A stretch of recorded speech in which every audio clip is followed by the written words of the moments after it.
Hello, it's March the 8th, which is International Women's Day, and I wanted to make and upload this video today because I have finally realized something that's been plaguing me in the back of my mind for some time, and it's very much related to women.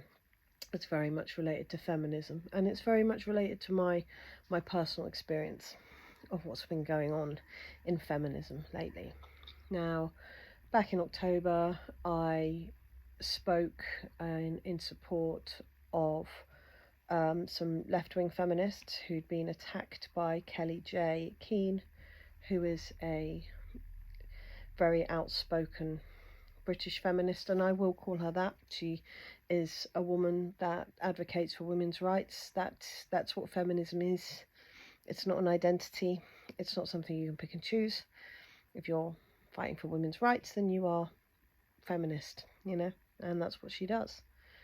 I don't agree with a number of her methods, and I don't agree because I think that they're quite singular, and because I feel like she can be incredibly harmful both to women's rights and our campaigners, and also to the way that we are seen by the general population. But this isn't a video about Kelly J. This is a wider look at what's going on in the world. Now, the women who did stick by me after that attack, and it was a very concerted attack on my life, my business, my world, because I disagree with this one prominent British feminist, and they have essentially shunned me lately because of my views on the war in Ukraine. And fundamentally, those two issues are the same.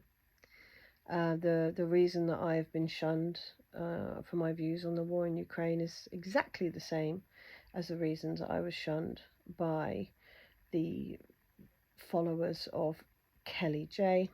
And they are in themselves exactly the reason that I've been shunned by other politicians and other rights advocates, because I believe in discussion, and I believe that we should be critically analysing everything that comes into our sphere, especially when these things are very important. Now, I cannot think of a critical understanding of the trans rights debate that doesn't lead back to women and men being different, and these not being a choice or an identity.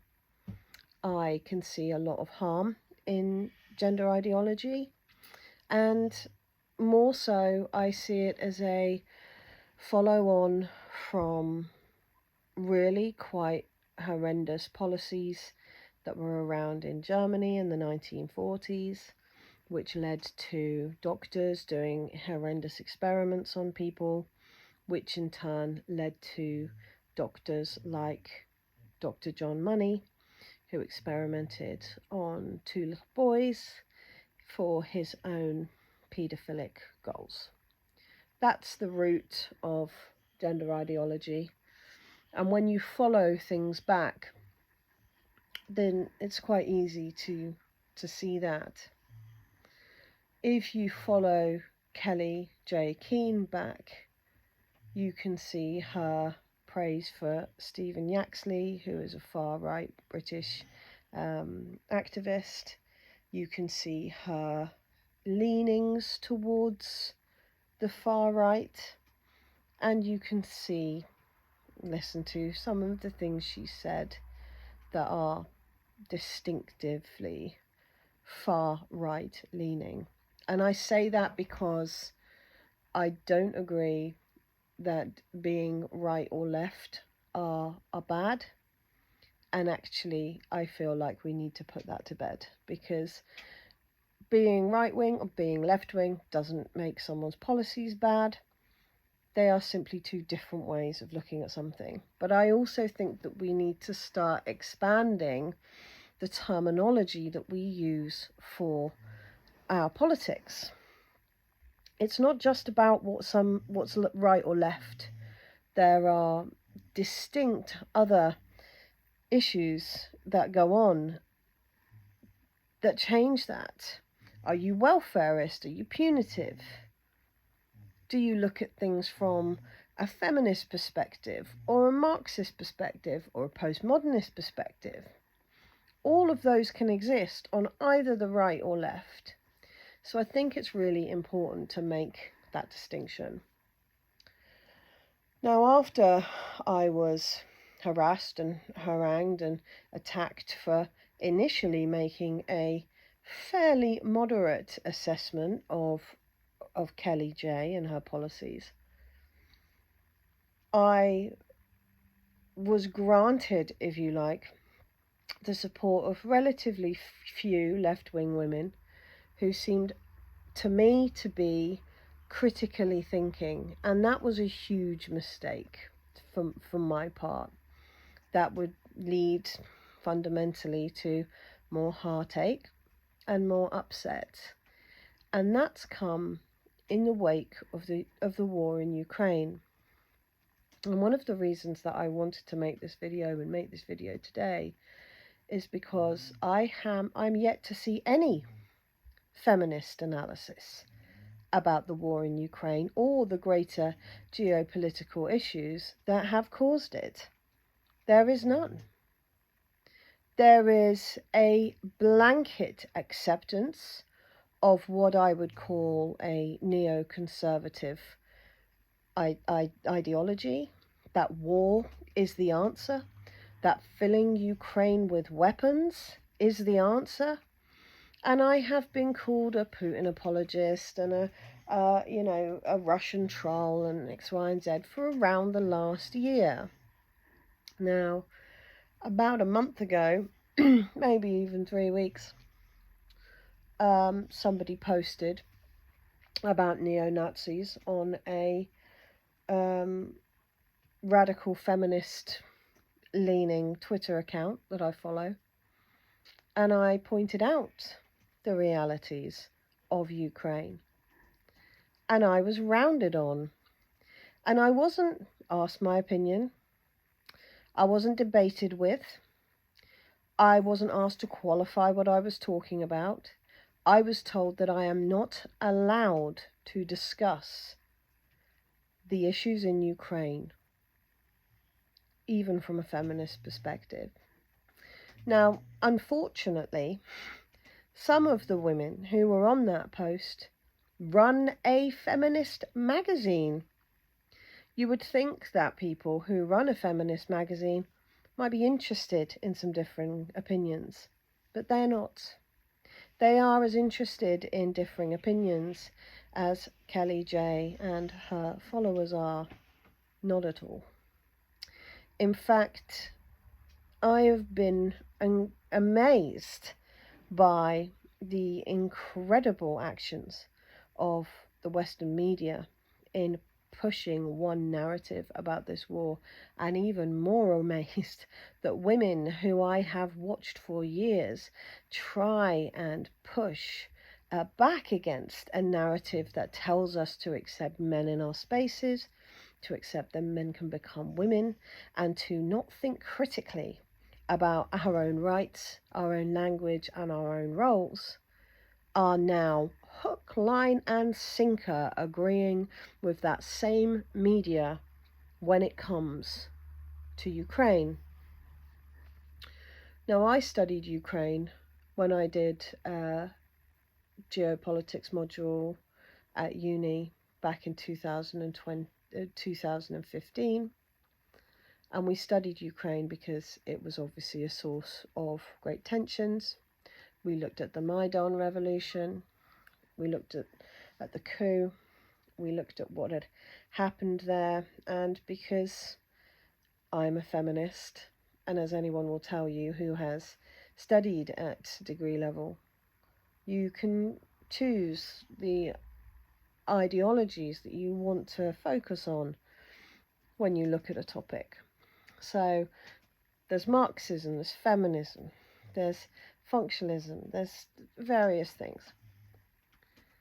I've pretty much always chosen feminism and another. For that one, because I enjoyed geopolitics so much generally, and because of the area in which the conflict was taking place, I chose feminism and Marxism. So I looked quite critically at Ukraine in 2015. I looked at the rates of human trafficking.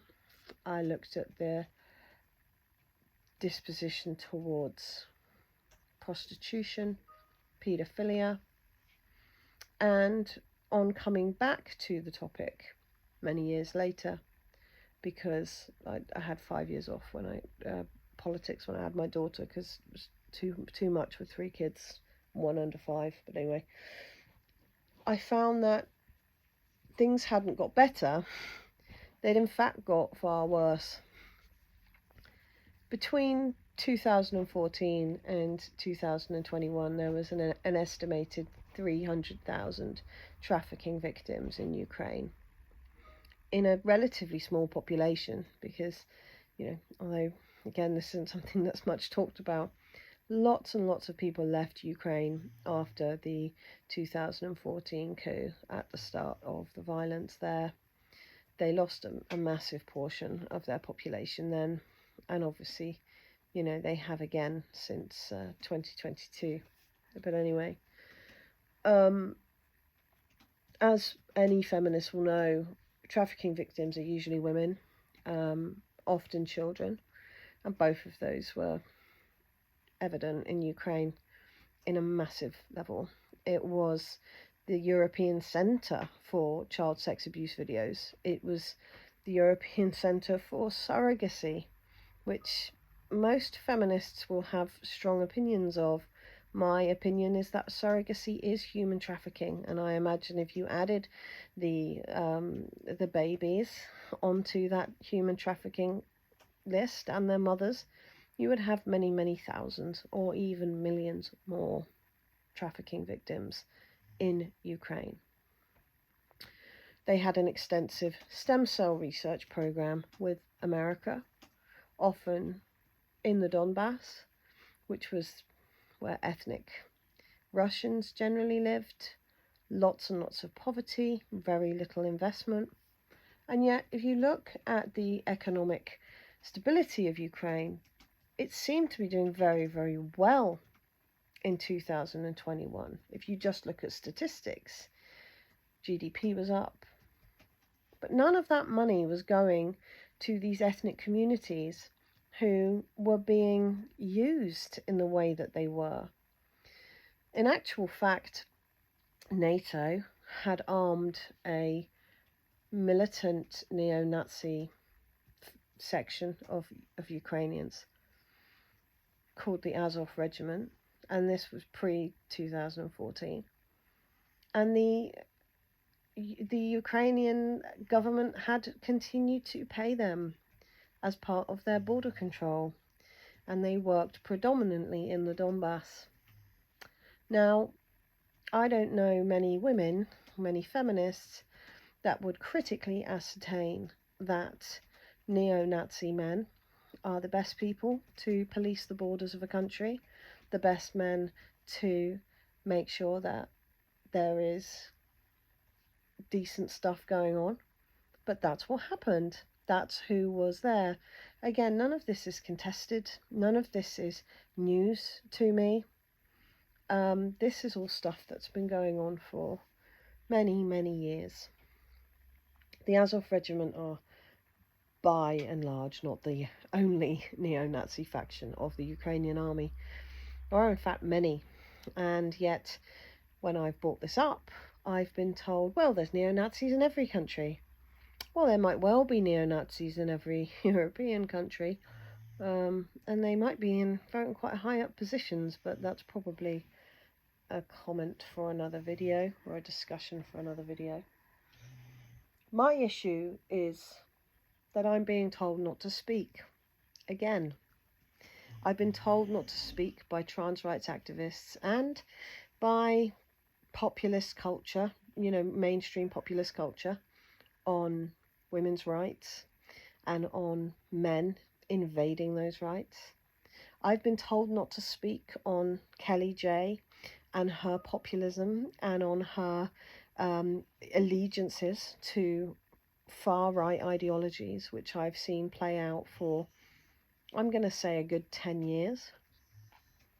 And now I've been told not to speak by radical feminists, because even they seem incapable of looking at this situation, which is absolutely terrifying, that's happening in Europe right now, with any sort of critical eye, with any sort of feminist eye.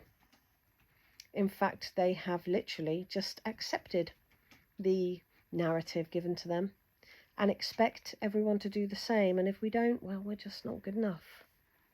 How dare we? Well, I've never been one to be quiet when I'm told not to speak, and today will be no different. Now, along with the human trafficking and the stem cell research, now, people who don't know, stem cell research comes from aborted fetuses, and there is a lot of talk about where those aborted fetuses have come from and why so many of them have come from the Donbass, an area of strong Orthodox Christianity, where it's probably unlikely that many women would seek an abortion, and probably even less likely that those women would choose to give their aborted fetuses to the Ukrainian medical facility, not least the American medical facility, which, is pretty much the same thing in this situation. We've got surrogacy, we've got human trafficking, we've got illegal arms smuggling. Probably in fact, I'm telling you, it is the centre of illegal arms smuggling for the whole of Europe. And my first reaction to hearing about the invasion of Ukraine by the Russian army in 2022 was, I'm not surprised. I'm not surprised, because this has been something that we have been told is going to happen for at least 12 years. Ukraine have said that they will almost certainly be joining NATO. That is a huge, huge red line for Putin. Ukraine also increased the shelling of Donbass, which they have been doing for decades, by 30 times in the beginning of 2022. So in January 2022, there were 30 times more shells sent into Donbass, into residential areas of Donbass. Why? Because the Ukrainian government and the American government and the German government did not want to complete the Minsk Accords. The Minsk Accords, specifically 4, 11 and 13, have just been ignored by the people that signed them. And in fact, Angela Merkel has said that they had no intention of completing those accords. They were there to buy time. They were never meant to be completed. They were never meant to be put into action. Now, I find it very, very difficult to understand how anybody can support a country like Ukraine blindly. I find it very difficult to understand how European feminists have never even bothered to look into Ukraine. I find it even weirder that when, somebody who they've said they trust, someone who they've said they agree with on many topics, someone who they know thinks critically and they know has studied at a higher degree level, when it comes out, has a different opinion to them on a topic, that the answer is to shun that person rather than, I don't know, maybe ask them about it. Maybe have a chat, have a conversation. Is that not the tactics that have been enforced on us by literally everybody else? That we can't converse about this? Now, the human rights violations against women and girls specifically, but actually everyone in Ukraine and everybody more in East Ukraine were horrendous. It was a horrendous, corrupt place. There's no argument here. That is the fact. So when the invasion happened in 2022, my immediate reaction was not surprised. And then I was fascinated by how the public responded. Suddenly it was as if all those, Guardian articles and not even just the Guardian, like every single every single Western media source you can think of has reported on the far right issue in Ukraine in the last 10 years. They are there. We know they're there. And yet they've all been forgotten.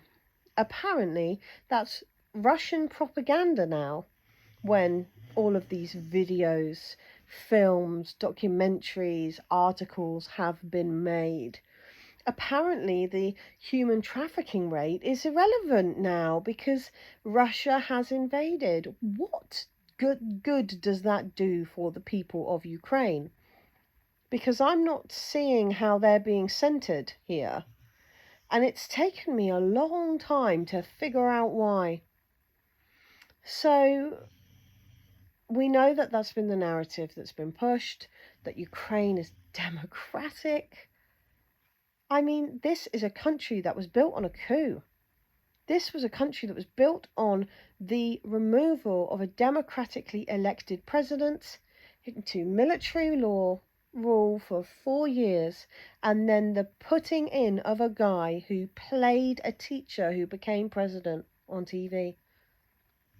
Zelensky makes as much sense as it would have made sense for us to oust Tony Blair in 2003 and pop Hugh Grant in because he was good in Love Actually.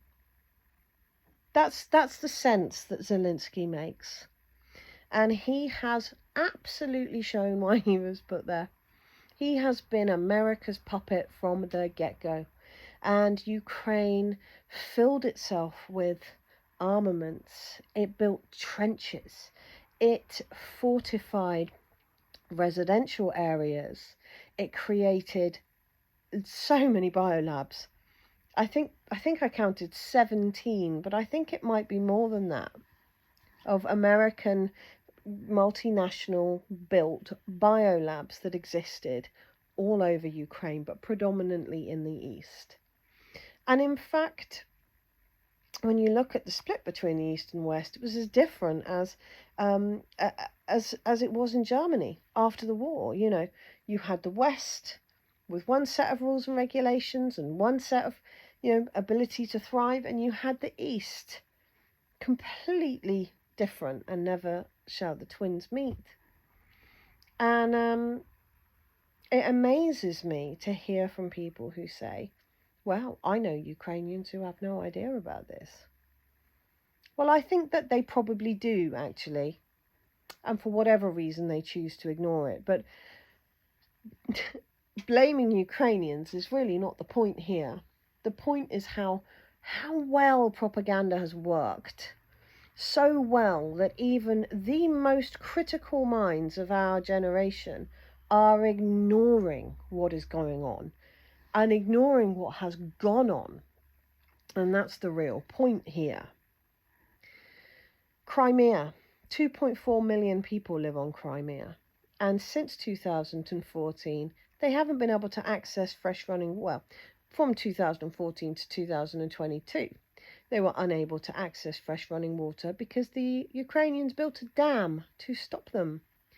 Now, from a feminist perspective, from a global security perspective, I know that when the Americans bombed NATO, bombed Iraq, they focused on the sewage plants.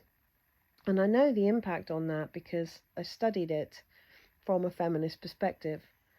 And I know that the ability to feed and clothe your family requires fresh running water. It's a real fundamental human right.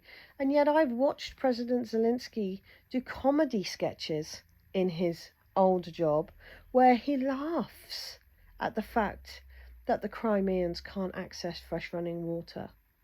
And that man is now apparently their president, according to the radical feminists who I spoke to 3 weeks ago, who said, well, how can Ukraine invade Crimea? It's Ukrainian. Well, it's not actually. It's not Ukrainian. The people of Crimea very much voted to be Russian.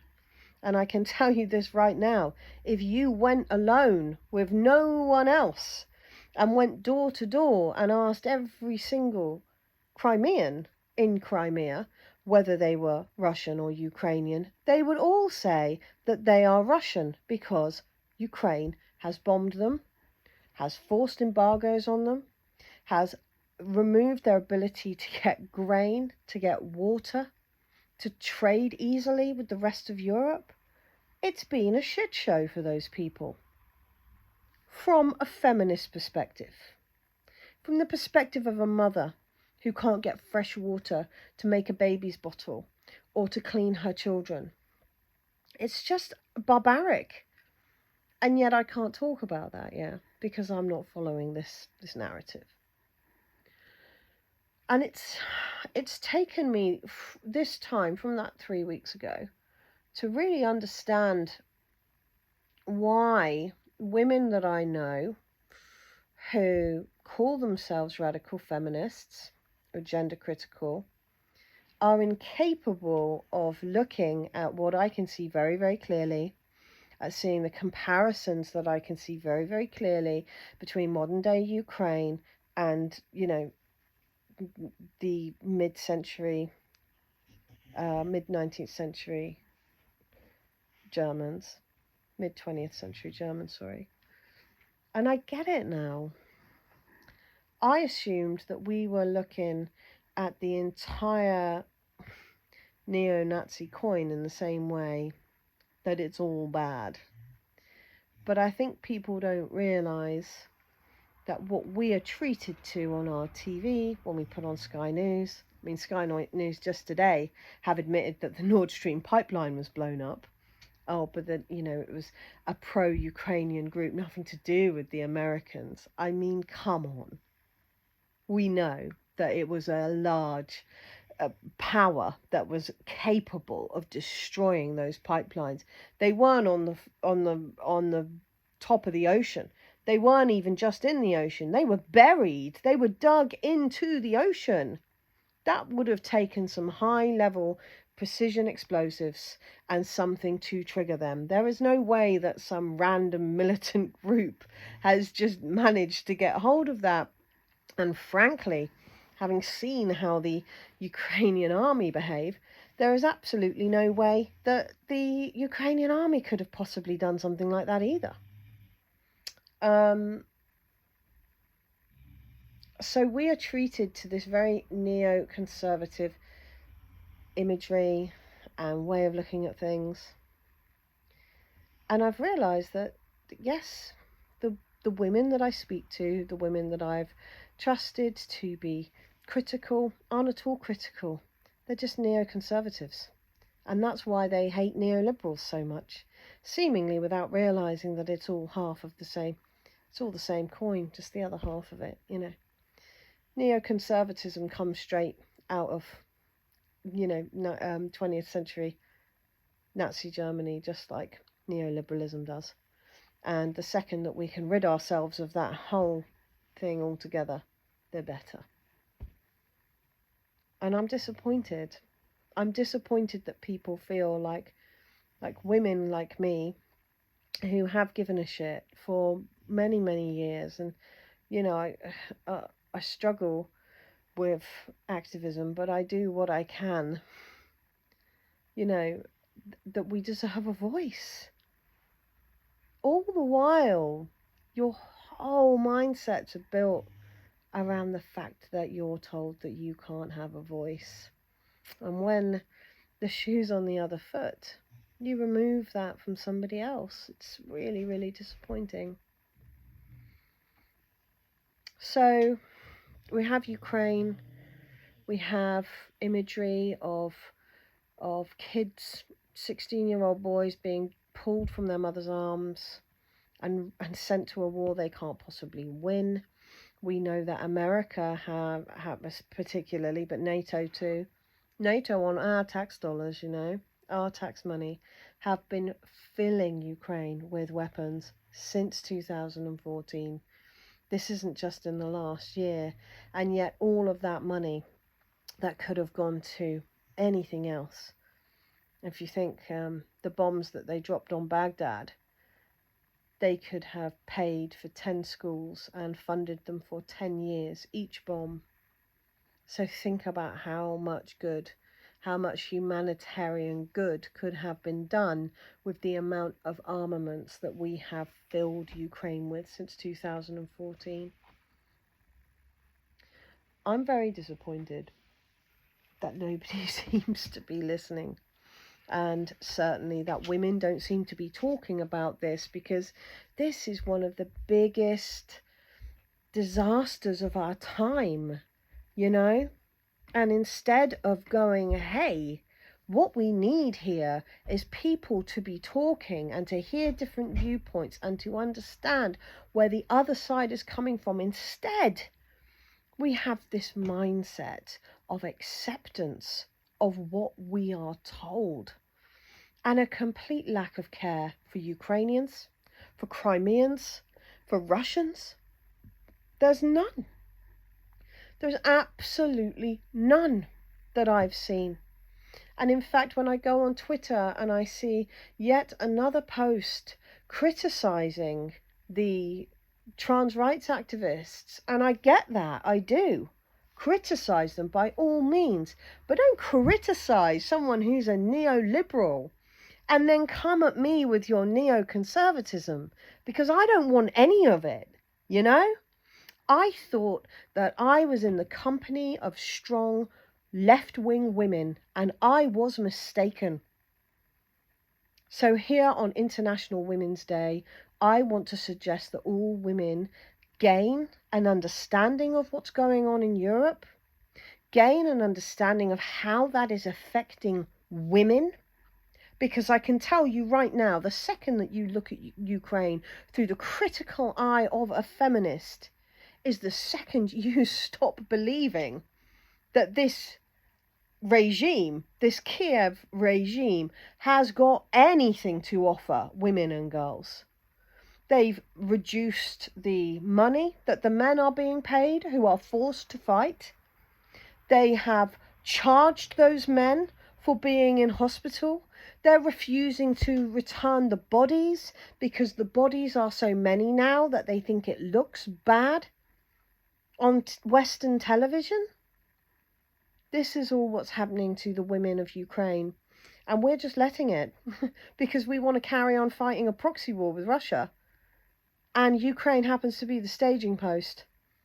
Ukraine will probably not survive this, and by that I don't mean probably won't win the war. They definitely won't win the war. I mean the Ukrainian people cannot come back from losing all of their men, you know?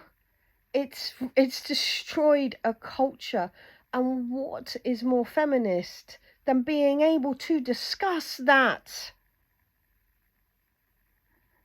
I have been asked many times what I think that we should have done differently.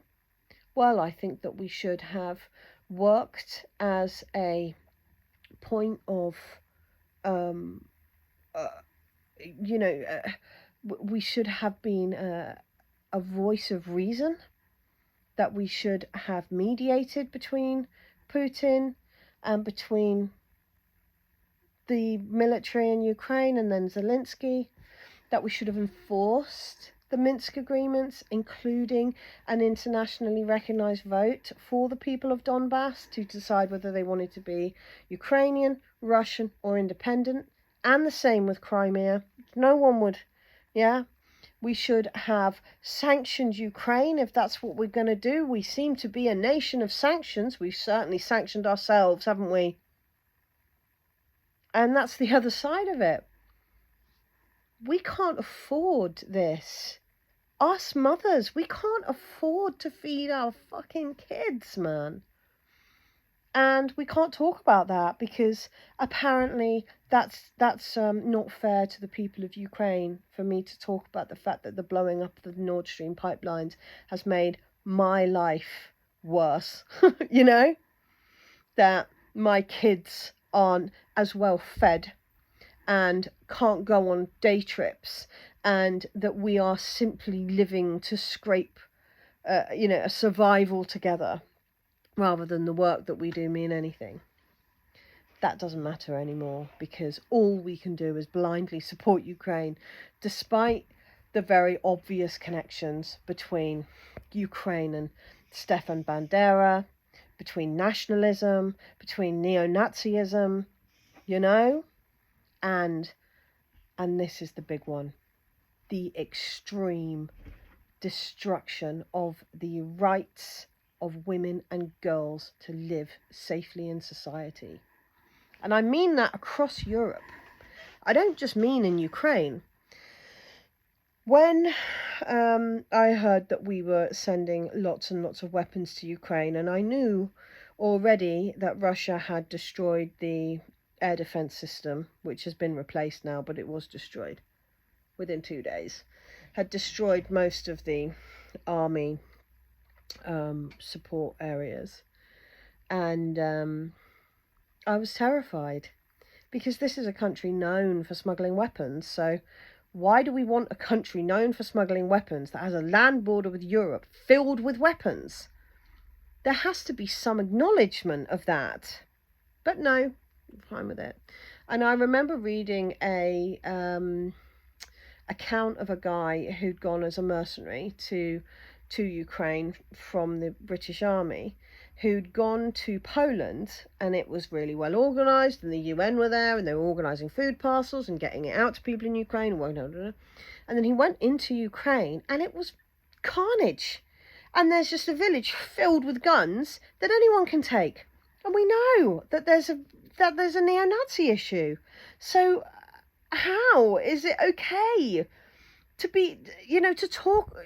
We have to be able to talk about that and the impact that it might have on us and our children here in the West, because we have a border with these people and they are not safe to have that many weapons. There's not the organisation from the top. There's no longer the middleman organisation. It's just carnage. And that was in April, let alone now. But we still send them weapons, and there's, co-equal stories of, these weapon systems being sold straight to the Russians on the battlefield, and X, Y, and Z, let alone where some of the other smaller weapons might go. I know that some NATO weapons have started turning up in Africa, Syria, Somalia, all over the place from Ukraine, because they just sell them on. That's what they've always done. The other thing that really worried me was the massive influx of Ukrainian refugees. Now, I'm not talking about women and children. I'm talking about men. The men that came over. I have a friend who, ironically, is Russian, who insisted that we remove all barriers to Ukrainian refugees. Don't even check their bags, just get them all over here as quickly as possible. And I said, what, like these guys? And put up a picture of Azov neo-Nazis, because I don't want all those men in Europe, and certainly not if we're not even going to check their stuff, because they're wrong uns. When did it stop being acceptable in radical feminism to call men wrong-uns? You know, it's gone from, well, men aren't wrong-uns if they identify as women, to men aren't wrong-uns if they're Ukrainian, with no evidence for either. I'm gobsmacked by it. So, as I said, I will continue to speak out. I will continue to understand what's going on as much as I possibly can. And I hope that people critically assess, actually, whether you are in fact gender critical radical feminists, or whether you are just pushing a neoconservative mindset rather than a neoliberal one. Because I don't understand how we're not talking about this more. I don't understand how it is not the forefront of everybody's minds. There is a war in Europe that involves Russia and the USA, and possibly now even China as well. A war that is destroying our abilities to comfortably raise our families and live in peace and heat, and is likely to escalate. So please, I'm not asking everyone to agree with me. I'm just suggesting that maybe it's a good time to talk. Thanks.